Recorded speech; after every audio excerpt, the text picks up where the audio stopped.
আসসালামু আলাইকুম ভিউয়ার্স, আপনারা সবাই কেমন আছেন?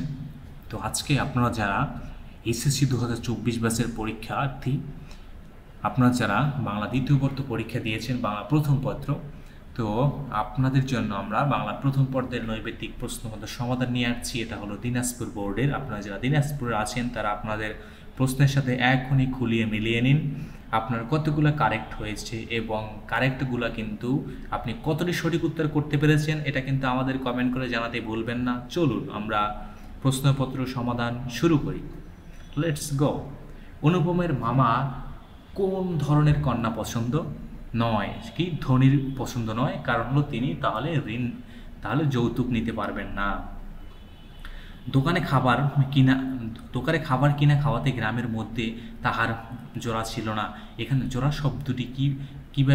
শব্দটি কি অর্থে ব্যবহৃত বোঝানো হয়েছে? কি দুর্নাম অর্থে।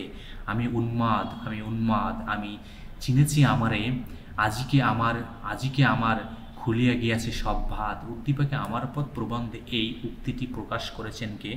সত্যকে চেনা ও আত্মবিশ্বাস অর্জন। কিসের অভাব মানব কল্যাণ কথাটি স্রেফ মানব অপমানে পরিণত হয়? আন্তরিকতার। মাসি বেশি তাদের সংগ্রামী জীবনে নিচের কোন কাজটির সঙ্গে সম্পৃক্ত ছিলেন না? কি অন্যের বাসায় কাজ করার সাথে সম্পৃক্ত ছিলেন না?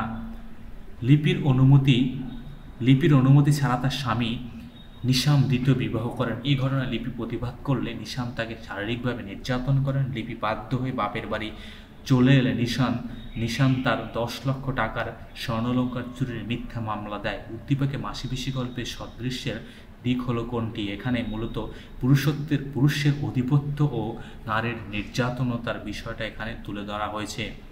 উদ্দীপকে নিশান মাসিপিসি গল্পের কোন চরিত্রের সাথে সদৃশপূর্ণ? মূলত যোগের সাথে সদৃশপূর্ণ। সকালে দুইজন পরামর্শ করে ঠিক করলাম 52 দিনগুলো রচনায় কোন পরামর্শের কথা বলা হয়েছে? এখানে অনশনের কথা বলা হয়েছে।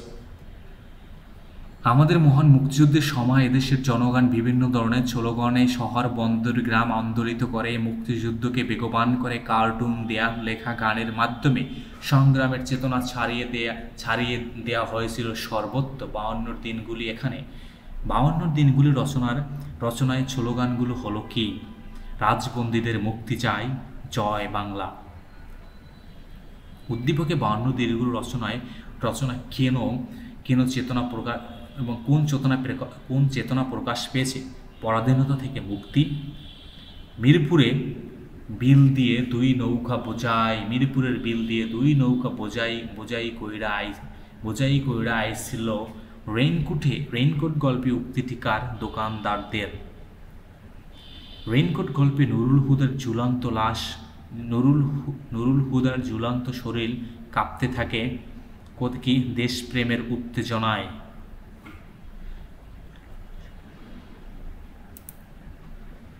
এরপর এখানে কিন্তু 13 নম্বরে বলা আছে কি? গভীর হতে আরো গভীরে, শূন্যতার অতল থেকে আরো অতলে, নিঃতৃপ্ত অন্ধকার থেকে অন্ধকারাচ্ছন্নের অন্ধকারে, কেহ নেই কোথাও নেই। উদ্দীপকের শেষ উক্তির সঙ্গে সোনার তরী কবিতায় কোন ভাবের মিল আছে? কবির নিঃসঙ্গতা। সোনার তরী কবিতায় উক্ত ভাব প্রকাশ পেয়েছে কোন উক্তিতে? প্রকাশ পেয়েছে কুলে একা বসে আছি, নাহি ভরসা, শূন্য নদীর তীর রাহিনী পড়ি। বিদ্রোহী কবিতার শেষ হয়েছে কোন প্রত্যাশার মধ্য দিয়ে? অত্যাচারের অবসানের মধ্য দিয়ে শেষ হয়েছে। করোনার মহামারীর সময় করোনা আক্রান্ত বৃদ্ধ বাবা মাকে ছেড়ে রবিন তার স্ত্রী সন্তানদের নিয়ে অন্যত্র চলে যায়। প্রতিবেশীদের সহযোগিতায় তার বৃদ্ধ বাবা মা সুস্থ হয়। করোনা শেষে রবিনের কাছে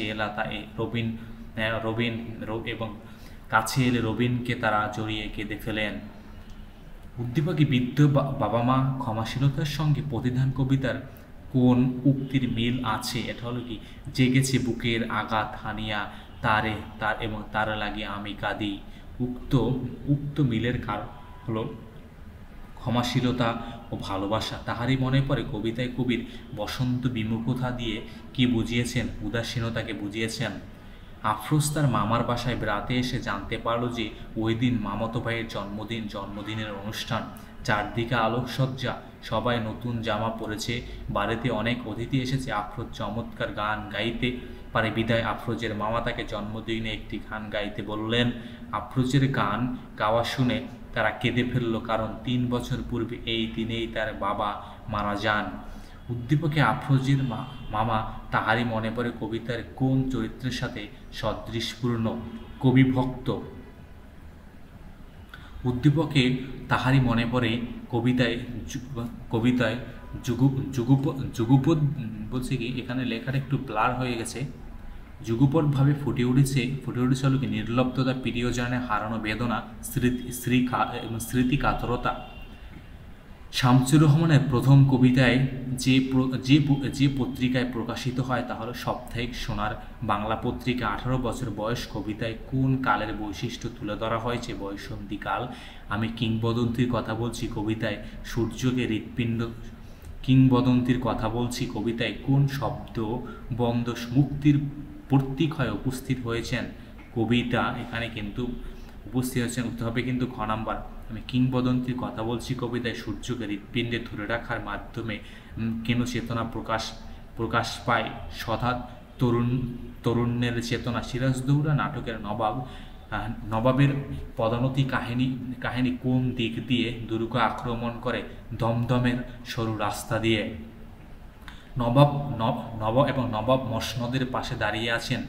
উনি বলছে, এবং উনি কি নবাব না ফকির? এ কথার মধ্য দিয়ে মির্জাফরের চরিত্রে কোন বিষয়টি, কোন বৈশিষ্ট্য প্রকাশ হয়? কুশলী প্রকাশ হয়। আমরা এক বাক্যে আপনাকে নেতৃত্ব দিলাম। সিরাজদৌল্লা নাটকে উক্তিটি কার? রাজবল্লভের। লালু সালু উপন্যাসের পরগাছা মুরব্বীকে হলো ধলমিয়া। স্বামী মারা যাওয়ায় বৃদ্ধ বাবার টানাপড়ানোর সংসার মিনাকেই 2 সন্তান নিয়ে থাকতে হয়। কখনো কখনো আশেপাশের বাড়িতে জিয়ের কাজ করে সে, কখনো কাঁথা সেলাই করে। হোগলা বুনে সামান্য কিছু উপার্জন করে মিনারা। উদ্দীপকে মিনারা লালু সালুর গল্পের হাসুনির মায়ের সঙ্গে সদৃশপূর্ণ, এবং এরূপ সদৃশ্য হওয়ার কারণ হলো স্বামী মারা যাওয়া এবং নিজে উপার্জন করা। তো এই ছিল প্রশ্নটার সমাধান। আপনারা যারা এখানে প্রশ্ন দিনাজপুরে আছেন তারা আপনারা প্রশ্ন সমাধানটা কিন্তু মিলিয়ে দেখবেন। এটা কিন্তু দিনাজপুরের, এবং কয়টা প্রশ্ন আপনার সঠিক হয়েছে আপনি কিন্তু অবশ্যই আমাদেরকে কমেন্ট করে জানাবেন। ধন্যবাদ আপনাকে।